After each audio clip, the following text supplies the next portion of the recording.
O pessoal está entrando, a sala já está enchendo. Obrigado, Murad, pelo seu tempo e sua disponibilidade. Obrigado a todo mundo que já entrou na sala. Boa tarde a todos.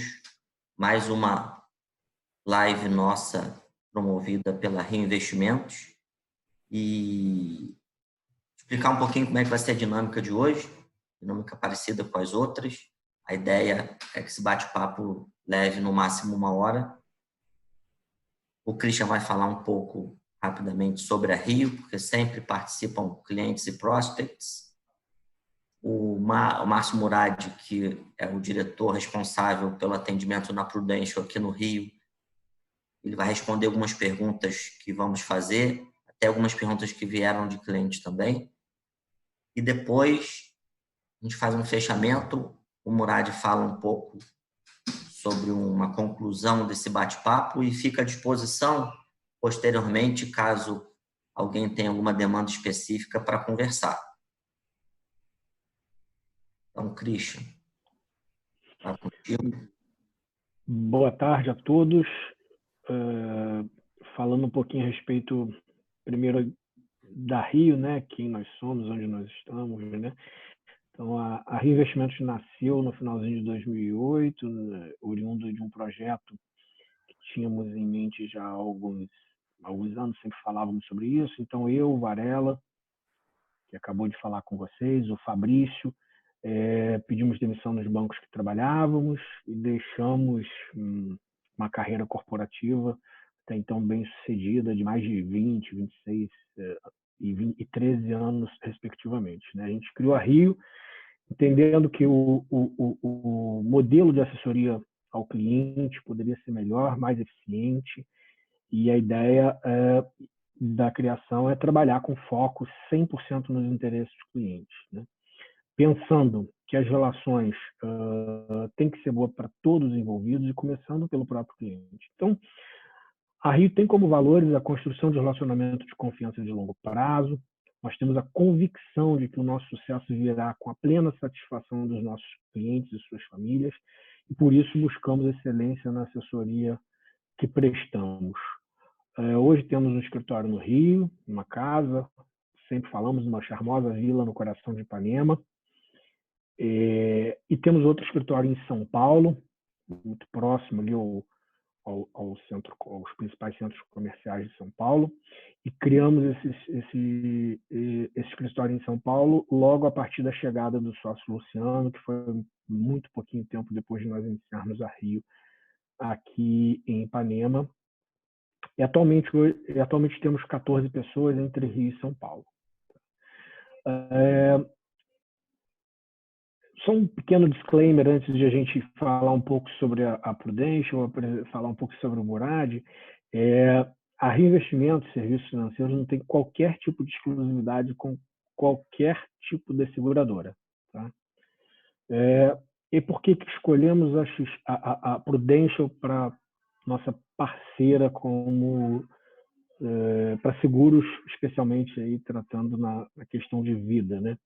A empresa, depois você me corrija se eu estiver errado, tá, Murad, por gentileza, mas a empresa de 145 anos, 145 anos não é pouco tempo, são algumas gerações, né? A empresa financeiramente sólida e que zela pela sua credibilidade, né? Um bom exemplo disso é a cobertura dos sinistros que teve na época da gripe espanhola, no atentado às Torres Gêmeas, e agora cobrindo também as apólices de Covid-19. E aí o Murad depois vai falar um pouquinho também em relação, tem aquelas, se não me engano, aí realizadas há mais de 90 dias. Mesmo sem ter a necessidade, a obrigatoriedade de cobertura em casos de pandemia, ou em casos de atentado terrorista, como eu citei anteriormente, a Prudential, a gente tem esses exemplos para citar da Prudential. Eu, por exemplo, tenho meu seguro de vida na Prudential, falta fazer o da esposa, daqui a pouco a gente conclui isso, está em fases de, até para ser uma via de mão dupla, né? Mas tenho meu seguro de vida com a Prudential, então que me deixa ainda mais confortável em falar, né? Eu sou exemplo. E o Márcio Murad, que está aqui conosco, a quem a gente agradece bastante a disponibilidade e a parceria em todos os momentos que precisamos. O Márcio é o executivo comercial da Prudential no Rio de Janeiro. Eventualmente, em caso de necessidade, podemos também falar com clientes que não estão no Rio, que estão em São Paulo, apesar de ele estar aqui. A gente pode fazer isso via call, via Zoom, via Skype, enfim, da maneira como for melhor para atender o cliente. Tá? E a gente vai falar aqui um pouquinho, principalmente de proteção patrimonial, planejamento sucessório, liquidez ou necessidade de liquidez para eventual necessidade de sucessão e especialmente em algumas garantia de realização de projetos pessoais e familiares, né?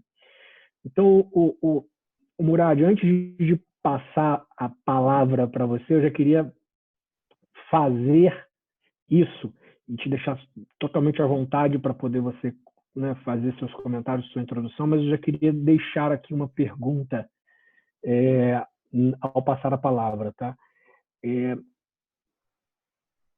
Quem precisa de seguro de vida, né? São menos ricos, mais jovens, menos jovens? Qual seria a faixa etária?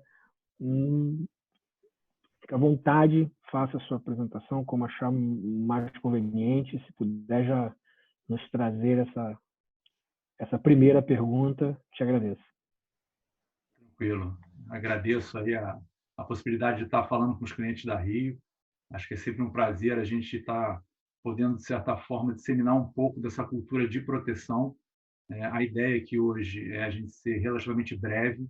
A gente tem visto aí muitas lives aí desde que a gente entrou na quarentena e acaba que a coisa fica um pouco cansativa. Então, a gente, sabendo disso, tenta ser o mais conciso, o mais direto possível para valorizar o tempo do seu cliente, né? Então, óbvio, possivelmente algumas dúvidas surgirão. Se a gente não conseguir responder todas as perguntas, depois eu respondo individualmente, não tem problema nenhum. E aí isso já ajuda um pouquinho até a responder essa primeira pergunta do Christian, né? O que a gente entende? As necessidades são muito diferentes. Então, pode ser que um cliente grande tenha uma necessidade grande e pode ser, talvez, que ele tenha uma necessidade pequena. A gente tem que entender que ferramentas que ele já está ou, eventualmente, estará utilizando, né, para tratar dessa questão do gerenciamento de risco. Então, a idade em si, o próprio tamanho em relação ao patrimônio, é óbvio que ele vai ser um indicador muito importante, mas a gente tem que fazer uma análise que é um tanto quanto individual. O fato é, o gerenciamento de risco, esse eu vou te dizer que provavelmente qualquer tipo de cliente vai ter necessidade.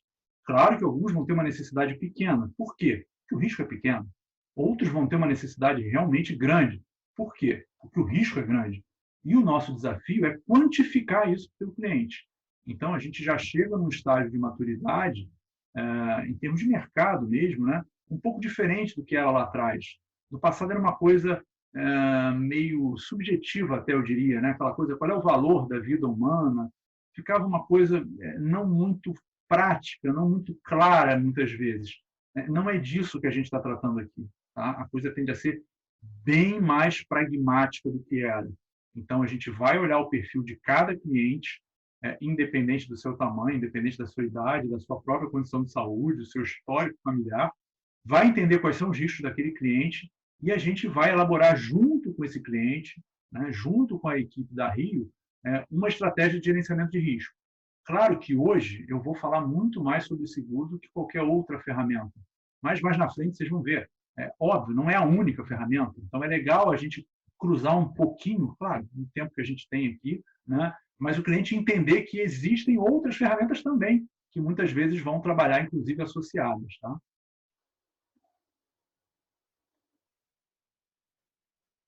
Vocês querem ir fazendo Murad, pergunta? deixa eu te fazer uma... quero te fazer uma Fique à vontade. pergunta, até uma introdução antes dessa pergunta, né? Eu também tenho seguro de vida Prudential, porque a gente está em fase ainda de criar filhos, E para a gente foi importante fazer algo, porque a gente empreendeu, e quando você empreende, você fica com um risco maior do que quando a gente ainda é seletistas, e a gente era seletista de grandes bancos, a gente já tinha seguro de vidas pelo banco. E quando a gente fez o seguro, e até você que nos ajudou, a gente teve todo um processo de exames, entrevistas, a gente queria entender um pouco e passar um pouco para quem está assistindo o porquê desse fluxo de exames, como é feito e o que isso gera de benefícios para o cliente quando ele faz esse tipo de ação e faz esse seguro com a Prudential e não com outra empresa. Então, vou até traçar um paralelo aqui, talvez fique mais fácil a gente comparar um pouquinho com os produtos de seguro mais tradicionais do mercado. A pergunta que fica aí, talvez de uma forma resumida, é: seguro é tudo igual? Na verdade, não é. Então, respondendo à pergunta do Carlos, a gente tende a ter uma análise prévia de risco muito mais detalhada, eu diria, do que a maior parte, ou talvez até da totalidade das seguradoras. Por quê? A gente é muito cuidadoso antes da aceitação. Porque para a Prudential, a partir do momento que a sua pólice seja, de fato, emitida, a gente não vai mexer nessa pólice. Então, a gente entende isso como um território sagrado. Tá? A gente vai honrar essa pólice. Então, se eu tenho que ser cuidadoso, é na entrada.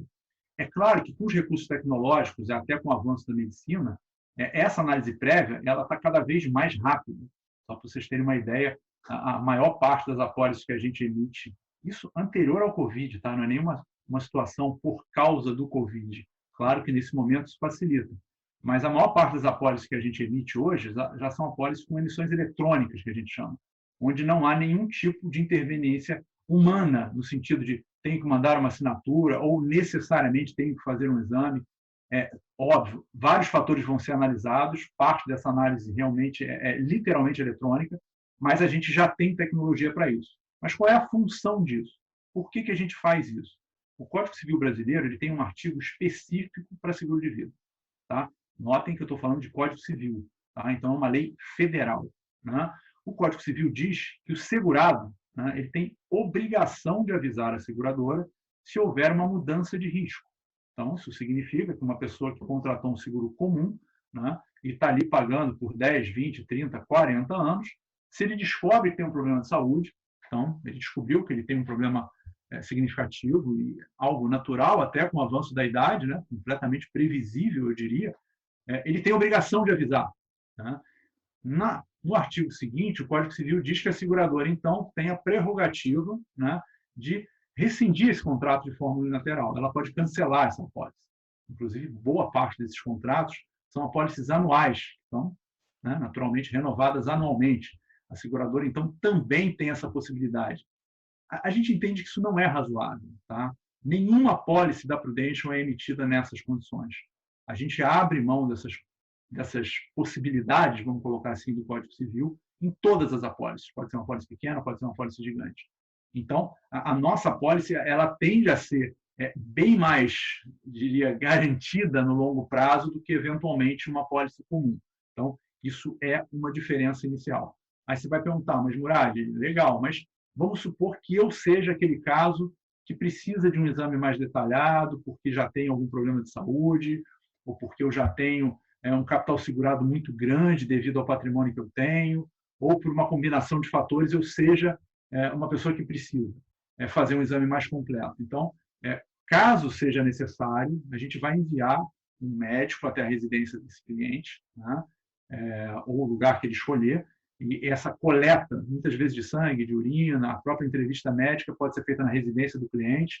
Tem alguns até segurados nossos que atualmente estão fazendo isso nas áreas comuns do edifício.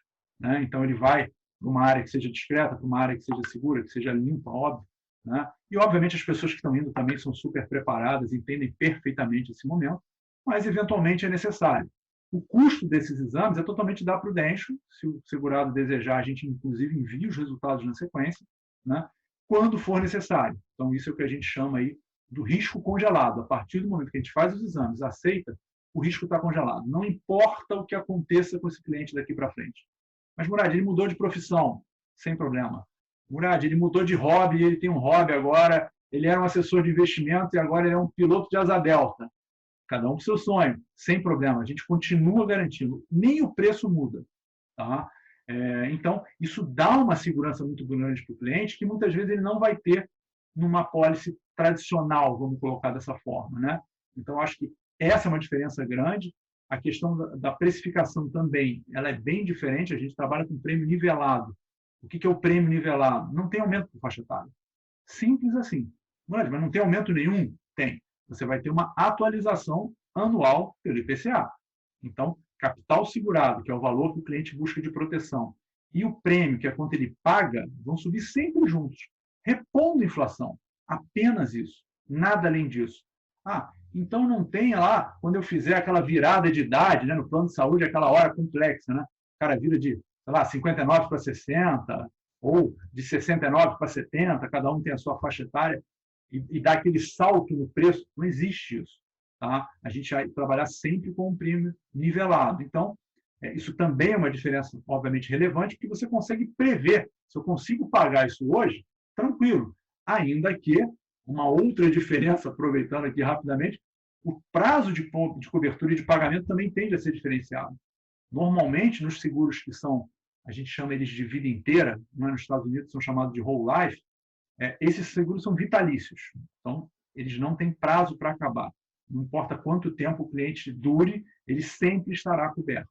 Né? E além deles serem vitalícios, eles têm um prazo de pagamento definido.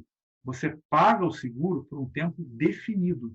Normalmente, a maior parte das pessoas em 10 anos. Então, você começa a pagar em 2020, em 2030, seu seguro está quitado. Mas, Murad, eu não tenho que pagar mais nada? Não. Mas aí eu perco o seguro? Não. Seu seguro está quitado. Ele é um patrimônio seu. Você comprou a sua proteção. Então, não é como se você estivesse fazendo um pré-pago que você aluga e está coberto. Aluga e está coberto. Que é um modelo. Aí até dentro dessa questão dos seguros e dos valores a se pagar, uma dúvida que acontece bastante é se em algum momento esse seguro que eu tenho contratado, que eu pago ou mensal ou anual, eu tiver algum problema de liquidez nesse meio do caminho e precisar reajustar esses valores. Isso é possível? Como é que funciona? Isso acontece recorrentemente? O que você pode falar sobre isso? Posso sim. Vou tratar principalmente dessas apólices resgatáveis, né, que são as vitalícias, que é o whole life. Ele vai te dar várias possibilidades. Na verdade, a primeira delas é mais simples, eventualmente eu reduzir o capital segurado para ter um prêmio menor. Então, eu reduzo a minha cobertura e, eventualmente, eu vou estar pagando menos por isso. É uma opção. Tá? O cliente vai ter várias opções. Outra opção, dependendo do momento de pagamento que ele esteja, ele pode simplesmente suspender o pagamento daquela pólice e converter aquela pólice numa proporção do tempo que ele pagou. Então, eu estava perto do final, mas eu não estou conseguindo mais pagar por um problema circunstancial qualquer. Eu posso fazer com que minha pólice seja quitada e eu tenho uma garantia quitada a partir daqui para não perder nada. Então, assim, não perder nada em relação ao que ele pagou, evidentemente. Isso é uma possibilidade. Tá? Ele também pode converter essa pólice numa pólice temporária, ele pode suspender essa pólice por até 3 anos. Então, ele tem um prazo de até 3 anos para voltar a fazer os pagamentos. Isso também é uma opção. Durante esse período ele fica descoberto, que obviamente não está pagando. Fica sem cobertura durante esse período. Sim, mas ele não vai perder o que ele pagou. Mas aí só um detalhe. Aí, nesse período, se ele quiser, ele pode contratar uma pólice daquelas, em vez de ser essa resgatável, ele pode contratar uma pólice que não é resgatável, temporária, e que é um valor normalmente muito menor, e a família vai estar segurada no caso de uma eventual fatalidade, e depois ele poderia eventualmente até cancelar essa e retomar a outra, se for o caso. Isso é possível? É possível, ele vai ter essa flexibilidade. Então, obviamente, o que a gente quer é que o cliente tenha essa proteção. Né? Como a gente costuma dizer, de um jeito ou de outro, nessas apólices que são resgatáveis, esse dinheiro, assim, fora ele cancelar nos primeiros anos, que aí, obviamente, ele acaba tendo uma penalidade que não vale a pena financeiramente, acho que a gente é muito transparente em fazer isso, né? Por isso até que essa avaliação cuidadosa da capacidade de pagamento do cliente, mas tirando esses anos iniciais em que não seria, de fato, uma boa uma boa ideia, um cancelamento, dali para frente, à medida que ele está muito próximo de terminar de pagar esses 10 anos, ou já terminou, de alguma forma esse dinheiro ou vai para o segurado ou vai para a família em forma de indenização. Então, é bem transparente, não tem sequer aquela possibilidade que você tem, às vezes, na própria Previdência, né? Converte em renda, uma renda vitalícia e, eventualmente, o segurado acaba morrendo num período curto e você fica um pouco com aquela sensação de que, né, perdeu a sua reserva. Esse definitivamente não é o caso. Tá? Tá sem o áudio, Christian. Estava mutado. Eu queria só te pedir para voltar e explorar um pouco melhor a minha pergunta lá no início, é que a gente trabalha, está no mercado financeiro há muito tempo, já viu isso, até mesmo quando trabalhava em banco ainda, né, lá atrás, quando o banco começou a comercializar isso. A gente via que o brasileiro tinha ainda uma aversão maior a seguro de vida, por exemplo. A gente vê muitas vezes o brasileiro tem seguro do carro, seguro da casa e não tem seguro de vida, né? Mas seguro de vida, na realidade, é para...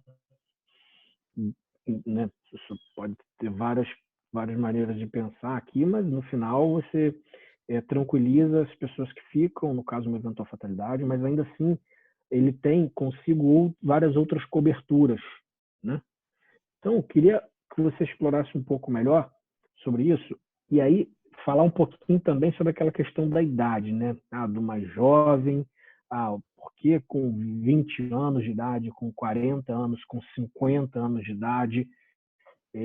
Talvez eu tenha feito mais perguntas do que deveria aqui de uma vez só, mas tranquilo. Se não chegar lá, eu vou refazendo. Sem problema, vai me lembrando aí se escapar alguma. Primeiro, em relação à cultura, eu acho que vale até uma coisa bem interessante, trazer um dado para vocês. Essa cultura do brasileiro é uma realidade, como você falou. Lá atrás, a gente tinha o seguro de automóvel, isso, sei lá, durante basicamente os últimos 20 anos, o seguro de automóvel foi o ramo de seguro que mais tinha prêmio no Brasil. Prêmio, entenda-se, o valor que as pessoas pagam, né? Então, era a maior arrecadação do mercado segurador brasileiro por anos e anos. 2019, pela primeira vez, isso mudou. Tá? O ramo que mais vendeu seguro no Brasil foi o ramo de seguro de vida. Então, a gente começa a perceber uma mudança de comportamento. Claro que isso se deve a vários fatores, né? Eu estava até numa live outro dia, o pessoal até deu um exemplo, foi até engraçado, falou, cara, eu lembro do tempo em que a gente também não tinha o seguro do carro. Eu tinha o seguro não era nem seguro, eu tinha assistência do Touring Clube do Brasil, né? Eu fui até pesquisar o Touring, era uma assistência. Esse é antigo, hein, mano? Esse é antigo. É antigo, mas ele falou, cara, e isso tem, sei lá, acho que 40 anos, talvez, alguma coisa nessa faixa, né? Pelo que eu li ali, e era um negócio que todo mundo tinha, esse tal de Touring aí, uma coisa engraçada. Hoje você não imagina isso. Que Touring, cara? Eu faço seguro do meu carro. Quem é que tira o carro da concessionária sem seguro? Muito difícil, né? Então, isso vai mudando. Essa cultura do brasileiro, eu acho que está mudando, isso é uma coisa positiva.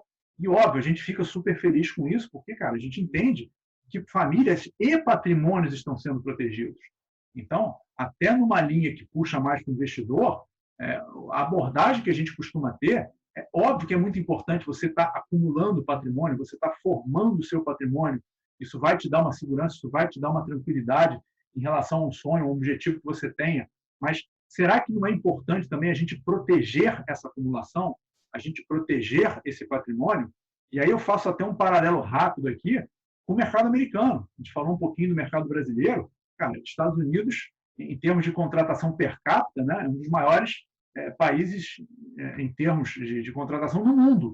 O americano gosta de seguro, mas entenda, essa contratação de seguro, particularmente do de vida, lá está muito atrelada ao financial advisor. Hoje, quem mais vende seguro de vida nos Estados Unidos é o financial advisor, né? Traçando um paralelo, é o agente autônomo aqui, né? É o papel aí que a Rio e a sua equipe fazem com seus clientes. Lá é uma obrigação legal. Tá? O advisor tem obrigação legal de tratar de investimento em paralelo de tratar de proteção. A sinergia é muito grande. Então, mas Isso existe no Brasil? Legalmente, não. Vocês não têm essa obrigação. Mas é evidente que isso faz sentido. E aí eu já puxo um segundo pedaço aí da sua pergunta, né? Isso vai valer só para o caso de sucessão? Não. Na verdade, tem pessoas que vão ter risco em vida. Eu sequer vou olhar para a sucessão, porque talvez o patrimônio delas ainda não seja significativo. Um cliente mais jovem, por exemplo, muitas vezes a gente pega, por exemplo, médicos que são jovens, são carreiras que demoram um pouco mais, porque a formação é longa, então ele demora um pouco mais para começar a acumular, né? Mas também na hora que começa tende a ter uma acumulação mais rápida. Mas ele ainda não tem um patrimônio formado. O risco dele, muitas vezes, quando ele está casado, quando ele já começa a ter filhos, são riscos em vida. Então, a gente, neste caso especial, vai tratar muito, por exemplo, um seguro de internações, que a própria Prudential dá cobertura para o Covid atualmente, um seguro de doenças graves, que possa afetar de forma mais direta ele e a sua família, tá? Um seguro de invalidez, talvez decorrente de um acidente ou de algum evento violento, né? Morando no Rio de Janeiro, São Paulo, a gente sempre fica um pouco preocupado. Então, a gente vai formar, nesse processo de gerenciamento de risco, uma proteção completamente diferente, agora eu vou para o outro extremo, né? Talvez de um cliente já com uma idade mais avançada, com um patrimônio bem maior, né? Só para ilustrar, né? E aí, trazendo até um exemplo real, a gente fechou há algum tempo atrás, Prudential no Brasil, a maior apólice de seguro de vida do Brasil, né? A cobertura de 50 milhões de reais. Aí você fala assim, caramba, cara, é um bom seguro. Pô, mas, cara, qual era o tamanho desse cliente? Esse cliente até é da XP, né? A gente não entra muito no detalhe, mas esse cliente foi da XP. O patrimônio estimado desse cliente era próximo de 1 bi de reais. Então, você fala assim, cara, legal, o cara realmente é grande, sem problema. Agora, você vai fazer uma conta, cara, mas 50 milhões para o cara que tem 1 bi, não resolve o inventário dele, mas nem de perto. Tá? Não chega nem perto. Por que ele contrata uma pólice dessa? Então, declaração do próprio. Né? Basicamente, ele cita ali 2 questões que são as primordiais. Primeira, a questão de liquidez. Mesmo ele tendo muito dinheiro, muito patrimônio, ele sabe que na hora que acontecer alguma coisa, esse patrimônio basicamente está bloqueado. Né? Ainda mais um patrimônio desse tamanho. Até você conseguir ter um entendimento, né? Por mais que isso seja preparado de o que vai ficar para quem, isso leva um tempo. E ele fala, cara, para me atender, já é quase que uma empresa. Porque uma pessoa desse nível, ela não vai ter uma casa só. Ela não vai ter um carro só. Gente, ela vai ter casa no Brasil, casa fora do Brasil. E cada casa dessa é uma equipe para atender, é o segurança, é o pessoal da limpeza, é o pessoal da cozinha, é o motorista. E fala, cara, essas pessoas, como é que elas ficam nesse momento? Né? E, obviamente, também, o nível de despesa, um cartão de crédito, só para ficar no óbvio, é proporcional ao patrimônio do cara. Proporcional ao patrimônio desse cliente. Então, é óbvio, ele precisa desse momento de liquidez, até que o inventário minimamente avance. Né? E a segunda questão que ele colocou também, ele falou assim, cara, historicamente, como muitas dessas famílias até têm dinheiro por gerações, eles sabem que, às vezes, a chance disso se tornar um litígio também é razoável. Então, eles precisam dar um colchão um pouco melhor para a sua família ali, numa hora como essa, até que a coisa avance e se resolva. Tá? Pulei algum pedaço? Me corrija aí, Christian. Não. É só uma questão dos mais jovens, dos 20 anos, 30 anos, 40 anos. Qual a diferença? E se faz sentido uma pessoa... Faz diferença fazer com 20 ou com 40? Tem alguns mitos. Faz. Na verdade, sempre que você puder contratar mais jovem, é o melhor momento. Considerando que a cada ano, cada aniversário que você faz, o seguro vai ficando proporcionalmente mais caro.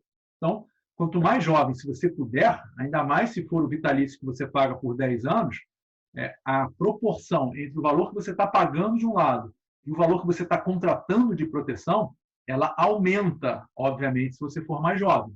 Então, a gente tem visto até recentemente, principalmente no Rio e São Paulo, muitos clientes, até de maior idade, avós ou até bisavós, que muitas vezes já não faz mais sentido o seguro para ele, até para um limite de idade, muitas vezes adquirindo essa proteção para seus filhos e até para seus netos.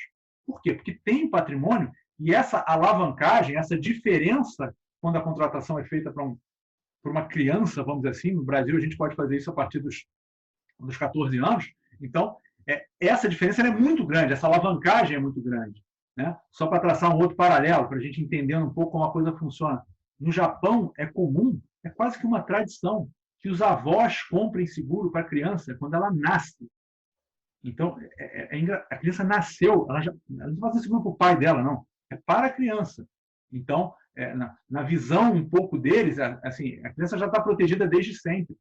Então, é um conceito diferente, óbvio, mas para essa pessoa mais jovem, tentando ser até mais pontual, 20 e poucos anos, não tem patrimônio ainda, formado eventualmente, por que eu vou fazer um seguro então? Né? Na verdade, você está se protegendo de riscos em vida.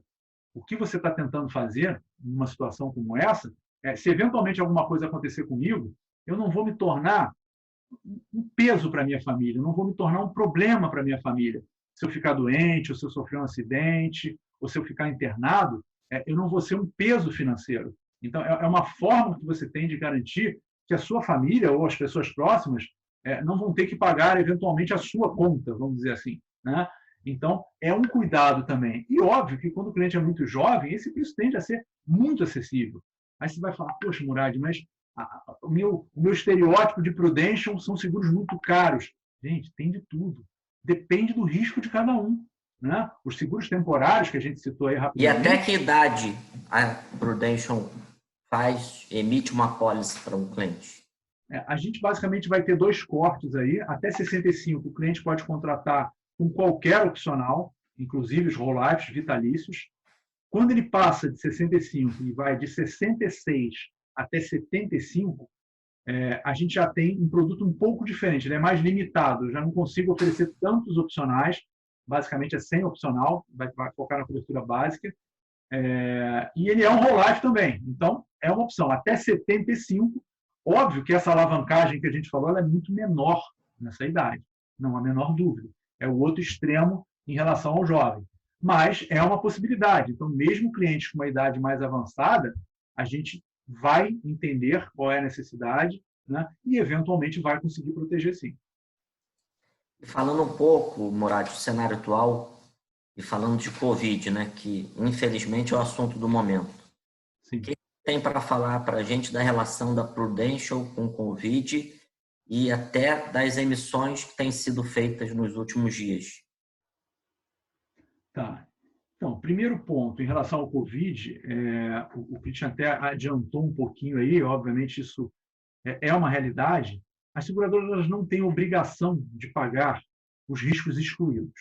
Tá? Basicamente, qualquer seguro qualquer seguro de vida, né, vigente, e aí eu estou falando globalmente, não estou falando exclusivamente de Brasil, eles vão ter esses riscos excluídos. De uma forma simplificada, a gente está falando de guerras, explosões nucleares, pandemias e epidemias, catástrofes da natureza. Todos esses eventos, até pela dificuldade que você tem de prever, inclusive as consequências dele, eles são considerados riscos excluídos. Algumas seguradoras, em alguns momentos, optam por liberalidade, por dar cobertura para esses eventos. Tá? O Christian citou a Prudential no caso da gripe espanhola, o próprio caso das Torres Gêmeas, a gente também optou por indenizar, então é uma prerrogativa da seguradora. A gente fez isso agora no Brasil. Então, quem já é cliente da Prudential, né, está coberto para o Covid. Tanto na cobertura, eventualmente, de morte, quanto na cobertura, por exemplo, de área de internação, né, que também seria uma opção, é o que mais tem acontecido, inclusive. Esses clientes já estão cobertos. Só para dar uma referência para vocês, até o final do mês de abril, tá, 30 de abril, a gente já tinha um pouco mais de 100 sinistros avisados relativos ao Covid. Tá? Nem todos são mortes, felizmente, a maior parte é de internações, mas são médicos, são profissionais, são pessoas, comuns, empresários, que por algum motivo ficaram internados, né, e passam, então, né, de acordo com as condições da pólice, a ter direito a essa cobertura. Então, isso está acontecendo agora. Né? Aí você vai falar assim, bacana, então quem já tinha está coberto, está tranquilo na medida do possível. Né? Sim. E quem não tem? Para quem não tem, a gente criou uma regra, né? É como se fosse uma transição, a gente tem uma carência de 90 dias. Aí talvez você pense, poxa, Murad, mas 90 dias não é um prazo um pouco longo? Né? gente, pelo que a gente tem entendido das pesquisas, da própria evolução do Covid, a gente acredita que, infelizmente, a gente ainda vai ter que conviver com isso por um tempo, né? Eu acho que a própria questão do recontágio, que tem sido cada vez mais estudada, apesar da dificuldade que a gente tem com estatística. Então, o problema que a gente tem hoje, a gente começou utilizando a estatística da China lá atrás. Uma certa fragilidade, mas não é só o caso da China. Há basicamente 2 semanas atrás, o próprio Reino Unido, né, teoricamente um país com mais transparência, supostamente, também revisou todos os seus números de estatística, mudou completamente de acordo com novos critérios que foram estabelecidos. Então, é um pouco difícil a gente conseguir ter amostras mais confiáveis, né? Ainda que cada situação também do próprio país, de clima e etc., os próprios modelos de quarentena e lockdown são diferentes, então é um pouco difícil da gente ter essa estimativa, mas ainda assim, né, a gente vem acompanhando esse mercado, vem acompanhando essa evolução para tentar medir na medida do possível, né, e ter uma noção exata. Mas o que a gente já tem hoje, né? Falando de recontagem, Coreia do Sul é o país basicamente que mais testa, testagem em massa, com uma qualidade estatística completamente acima da média. No início, a gente escutava casos pontuais de recontagem. Agora, não. Esses casos já estão a centenas, né? E o consenso que a gente está vendo nesse momento, pelo menos é o mais próximo disso, é que, em algumas situações, aparentemente, o vírus permanece no organismo da pessoa, né? É como se ele não se manifestasse por um tempo, visto que a pessoa está mais forte, obviamente, a pessoa está com uma imunidade mais alta, então o vírus é como se ele ficasse ali escondido, mas na hora que a imunidade baixa, o vírus volta. Não está claro ainda em que casos exatamente isso acontece, mas já está claro que isso acontece. Então, aquela coisa que a gente tinha do passaporte da imunidade, gente, pesquisa isso com calma. Isso não é bem assim. Infelizmente, não é bem assim. Tá? Gostaria muito que fosse, mas aquela coisa, já peguei, agora estou tranquilo, não é bem isso. Então, acho que a gente tem que ser cuidadoso. Não é uma coisa simples, a gente ainda não consegue quantificar claramente isso, mas a gente percebe que, em diferentes graus, a gente vai ter que conviver ainda com isso por um tempo. Ô Murad, o que você deixaria de mensagem, o que você sugeriria para quem já tem uma apólice de seguro, uma apólice qualquer, em alguma seguradora, mesmo que a Prudential? Nesses casos, Christian, eu acho que é importante a gente entender o seguro de uma forma dinâmica, né? E aí, até aproveitando a resposta, entender o gerenciamento de risco, né? A gente está falando aqui mais de seguro, vamos falar um pouco depois sobre outras ferramentas também, mas entender o gerenciamento de risco como uma ferramenta dinâmica. O que eu quero dizer com isso? Hoje, o seu patrimônio é X, mas provavelmente, a gente está falando aqui de uma solução de médio e longo prazo, daqui a 10 anos, a gente vai ter variação. A gente torce para que a maior parte dos clientes tenha uma variação positiva, é isso que se espera, mas não necessariamente. Mas a gente tem que acompanhar isso. Da mesma forma que a gente acompanha a evolução do patrimônio, a gente acompanha também a evolução das ferramentas de proteção do gerenciamento de risco. Então, muitas vezes, o que é necessário hoje talvez não seja tão necessário no futuro. A própria, não só a questão do patrimônio, mas a configuração familiar do cliente vai mudando. Então, tem cliente que quer... Necessário o suficiente, né? Talvez o que é suficiente para hoje não é suficiente para daqui a 3 anos, né? Os planos podem mudar, a necessidade pode mudar, né?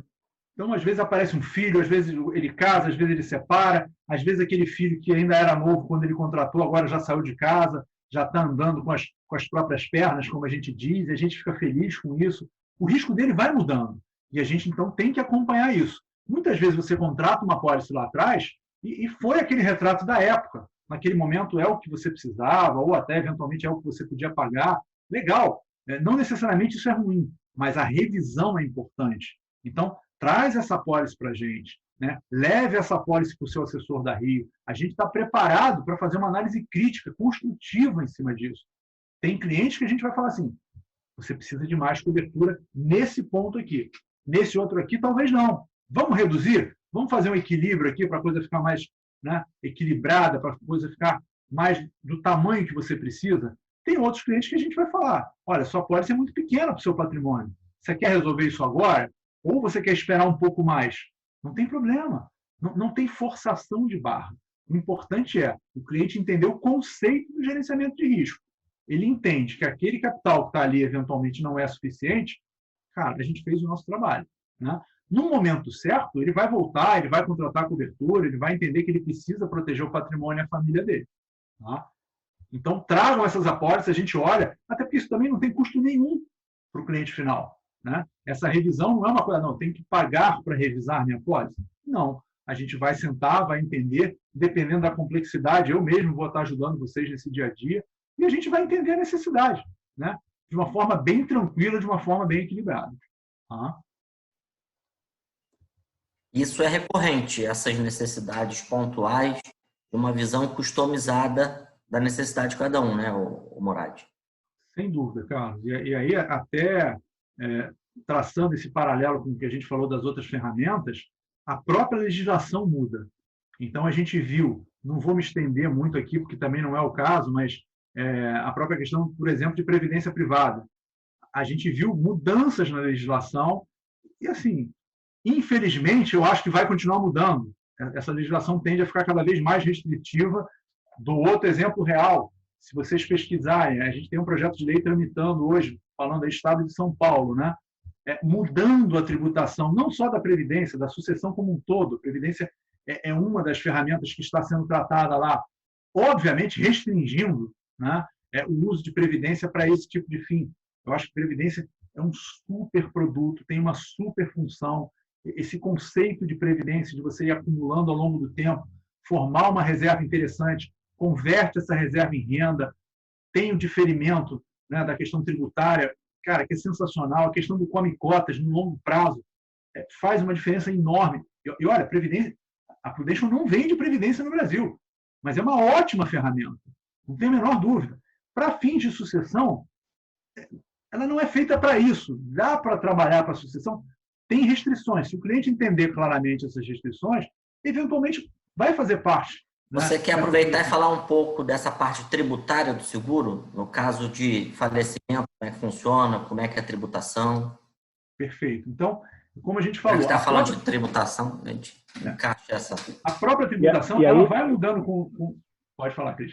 Eu ia até te pedir também para complementar, já que vai falar da tributação, para falar um pouquinho da questão sucessória, porque é algo que não se comunica com os bens, no caso. Hoje a maioria das pessoas casa em regime de comunhão parcial de bens, né? E quem recebe um seguro, esse seguro não se comunica, esse valor recebido do seguro não se comunica com o cônjuge, né? Então, já que você vai falar, até na questão sucessória, eu queria te pedir para poder falar da tributária e complementar com esse ponto da sucessória, por gentileza. Tranquilo. Bom, falando especificamente da questão tributária, né? E aí, obviamente, ela tem uma influência maior nas proteções focadas na sucessão, né? A questão da gente, de fato, proteger o patrimônio. E aí, o primeiro ponto que vem em relação a isso é a gente entender, talvez, até um pouco a cabeça do americano, né? O americano contrata muito seguro, a gente já citou isso aqui rapidamente, mas qual é a cabeça do americano? É aquela coisa do vou deixar minha esposa numa posição confortável, ou meus filhos nunca mais vão precisar trabalhar. Esquece isso. Não é isso. Qual é o conceito que está por trás da contratação lá? O imposto sobre herança lá, e aí a gente já está entrando aí mais fortemente na questão tributária, é muito maior do que aqui. Óbvio, existem N, eu diria, exceções, N particularidades, como aqui também tem bastante, mas o fato é, na média, 40% do patrimônio, né, vai ser tributado numa sucessão nos Estados Unidos. Então, você entenda que um americano classe média, não estou pegando leve, que tem um patrimônio ali de $1 milhão, nada demais para os padrões americanos, ele sabe que no D0 a um eventual falecimento, que é uma coisa que infelizmente vai acontecer, o que ele está deixando é uma dívida de $400 mil. Se a família não tiver liquidez para pagar esses 400, ela não acessa o patrimônio de $1 milhão. Então, o que ele faz? Ele faz a conta do patrimônio, multiplica por 40% e faz um seguro. O que ele quer? Equilíbrio. Ele quer que a família pegue aqueles 400 mil da indenização, pague o tributo e volte para o mesmo padrão de vida. Se aquele padrão de vida era sensacional, ótimo. Se aquele padrão de vida era fraco, cara, vai continuar fraco. Mas a gente mantém o mesmo padrão de vida. Não há perda de patrimônio de uma geração para outra. Isso foi tratado, isso foi planejado. Tá? Trazendo aqui para o caso brasileiro. No Brasil, a gente tem o ITCMD ou o ITD, cada estado chama de uma forma diferente. É um imposto estadual, ele até tem um teto federal atualmente, que é o teto de 8%, mas é um imposto basicamente que vai incidir sobre todas as doações, inclusive, e sobre todos os inventários. No Rio de Janeiro, ele vai de 4% a 8%. Então, se os seus bens basicamente estão no Rio, você vai ser tributado de 4% a 8%. Qualquer bem acima, qualquer patrimônio acima de 1.300.000, já vai te empurrando para as alíquotas mais altas, para a alíquota de 8%. Então, o cliente que já tem um patrimônio maior já pode fazer essa conta só do imposto que tem que ser pago no início do inventário, né? Só para complicar um pouco. E se não for pago, já incide multa em cima dele. Tá? Só essa parte aí já seria 8% do seu patrimônio. Tá? Então, já entenda que a conta já começou com 8%. Você vai ter, ou a sua família, né, dependendo da situação, que contratar um advogado. Mesmo nas situações em que os inventários são extrajudiciais, que já é uma grande facilidade, quando possível, né, em algumas situações isso é possível, também tem um custo de advogado. Bacana. Esse custo vai ficar normalmente próximo de 10%. Talvez se tiver um advogado mais próximo da família, um pouco menos. Se for um inventário litigioso, cara, um escritório mais top, cara, talvez o dobro disso. Tá? Mas você vai ter ali algo próximo de uns 10%. E mais os custos de cartório, que hoje também basicamente são todos percentuais em relação ao tamanho do patrimônio. Então, esse inventário, falando de Brasil, né, e quase todos os estados que não estão em 8% estão caminhando para o 8% no ITCMD, esse inventário vai custar alguma coisa entre 15% e 20% do patrimônio da pessoa. Então, esse é o planejamento que a gente se propõe a fazer. Então, você entender que quanto mais patrimônio você tem, mais deste risco você está tomando. Ah, mas eu consigo equalizar isso? Consigo. Né? O Código Civil, como eu citei, uma das coisas boas do Código agora, a parte da análise de risco é um tanto frágil, como a gente falou no início. Mas a parte tributária é boa. A gente segue, basicamente, o que é feito no mundo inteiro. Ou seja, o seguro de vida não entra no inventário. Só dele não entrar no inventário, ele não vai ser tributado. E aí a outra grande vantagem é que a família, né, os herdeiros, vão ter essa liquidez nesse momento, exatamente para pagar o inventário e ter o seu patrimônio livre e desimpedido. Qual o prazo médio de recebimento após a entrada do aviso de sinistro, Murad? Então, a Prudential hoje ela está abaixo de 5 dias. A gente está próximo de 4 dias. Né? Por quê? Lembra que a gente falou do risco congelado lá atrás? Que a gente é mais criterioso na entrada, mas depois eu não discuto.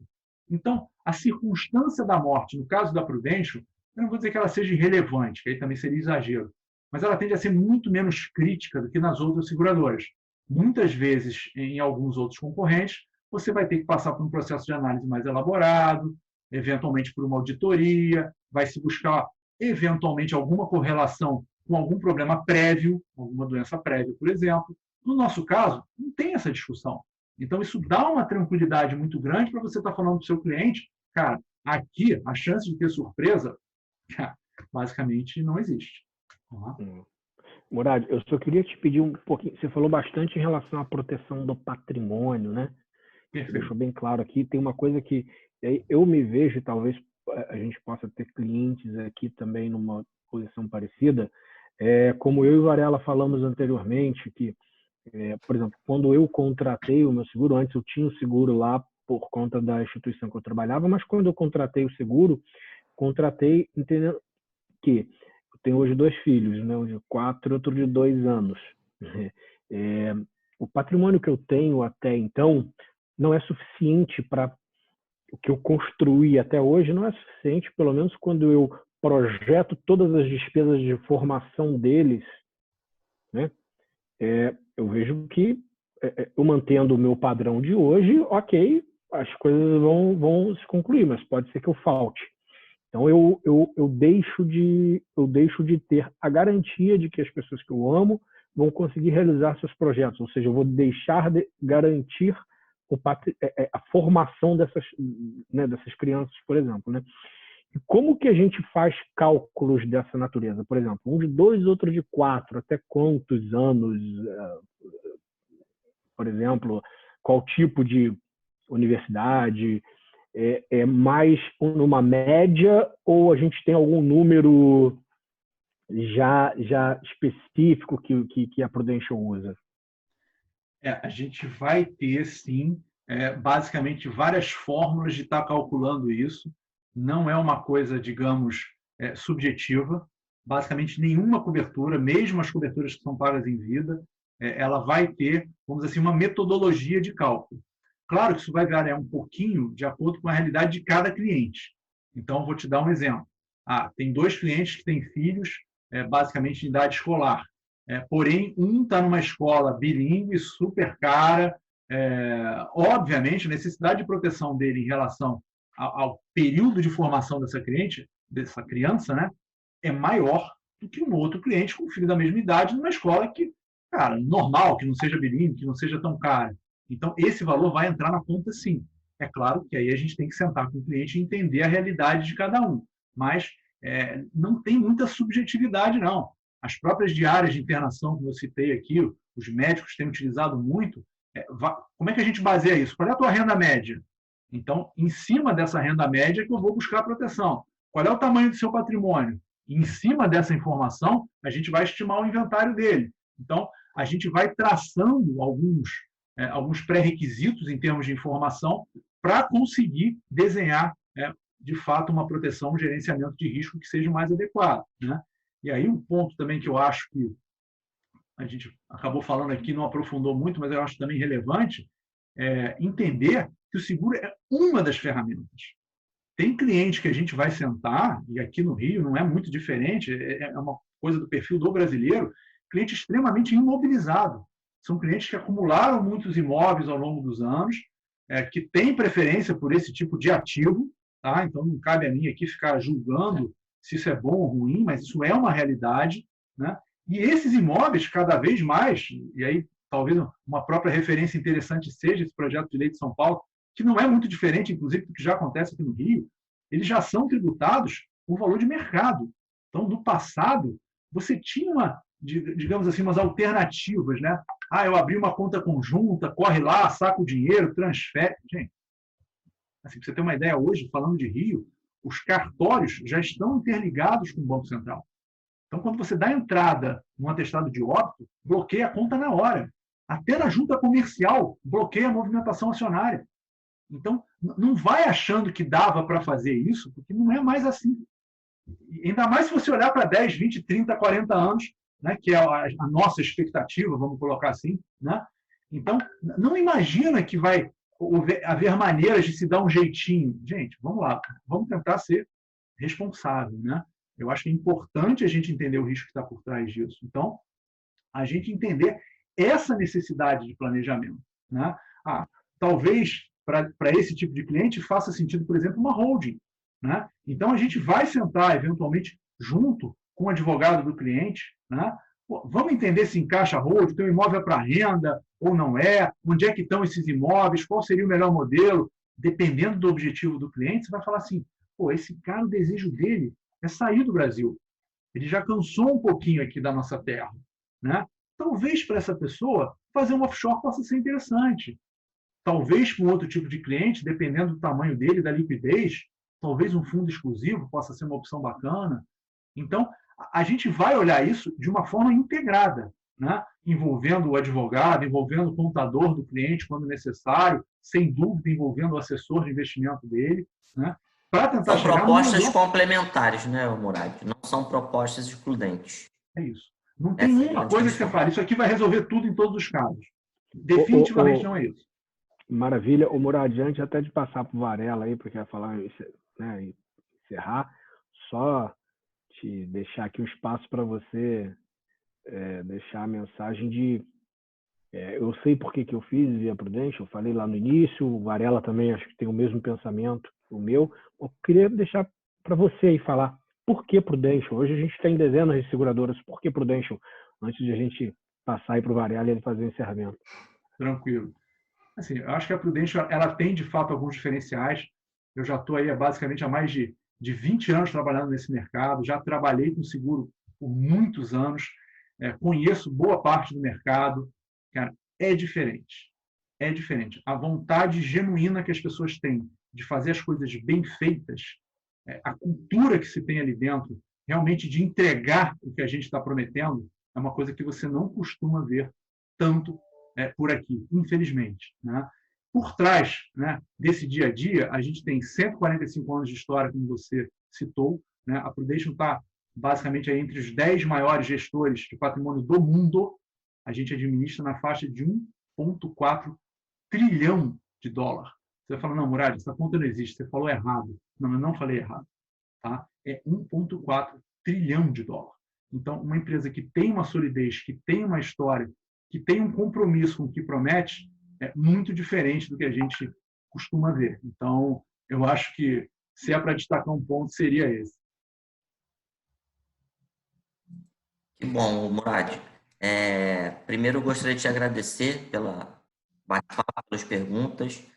É um papo que talvez não seja dos mais agradáveis para a gente ter, mas a gente se sente na obrigação de trazer essa conversa na mesa, até por a gente ser um usuário, a gente entender e fazer e ter feito isso ao longo da carreira com os nossos clientes. A gente gostaria de agradecer a presença de todos, dizer que abro espaço para você fazer um fechamento otimista, né, agradável diante de tudo que a gente está vivendo hoje. A gente está aqui à disposição, tanto nós, quanto o Murad, quanto os demais offices da Rio, para tirar dúvida e entender caso a caso a necessidade de cada um. E gostaria que você fizesse um fechamento, falasse um pouco, uma frase final, e agradecer novamente toda essa sua disponibilidade nessa breve 1 hora aí que falamos e respeitamos o tempo combinado. Tranquilo. Assim, o que eu percebo, né? É até interessante o que você está falando. Realmente, Carlos, não é aquele assunto que você fala assim, cara, acordei e quero muito falar sobre isso. Estou muito ansioso, ainda mais no momento atual. Mas é importante a gente entender que imprevistos acontecem. Né? Por mais que a gente soubesse que a gente poderia ter uma pandemia, já houveram outras no mundo, né? A gente nunca imaginou que isso pudesse acontecer da forma como aconteceu. Então, isso é uma prova real que a gente está vivendo agora de que imprevistos acontecem e a gente fica quase que fora desse controle. Mas eu acho que essa abordagem não tende a ser negativa, para ser bem sincero. Claro que o momento é muito difícil, mas a gente que está aqui junto, conversando, os clientes que estão aqui conosco, né, eles entenderam que existe uma necessidade de planejamento. Esse é o meu trabalho. Eu fico feliz em estar podendo fazer isso. Né? Essa conversa, talvez, ela leve um tempo para maturar, mas agora, talvez, não tenha nem tantas novidades no que eu falei aqui hoje, mas a gente sentar e definir qual é a ferramenta de gerenciamento de risco, isso vai ser uma necessidade. Em algum momento, né, com calma, com jeito, a gente vai ter que ter essa conversa. Isso é importante. E aí a frase que fica aí para fechar é um pouco a gente tentar equilibrar o urgente com o importante. O que a gente acaba vendo muito no dia a dia do seguro, nos clientes que estão ali pensando em fazer, é que ele fica um pouco naquela dúvida, vou, não vou, sei que é importante, mas não sei, será que é? E aí aparecem as coisas urgentes e a gente acaba se desviando do foco. E o que é importante, muitas vezes, acaba ficando para trás. Então, é a gente ter esse senso crítico, né, de avaliar, de tentar equilibrar um pouquinho isso, e vai ser um prazer estar conversando com os clientes de vocês, junto com os assessores. Agradeço aí o tempo e a paciência de vocês. Bom, obrigado a todos. Obrigado, Murad. Obrigado, Varela. Boa semana. Obrigado, Cris. Obrigado. Obrigado. Valeu. Um abraço. Tchau, 1 hora, cravado. Opa.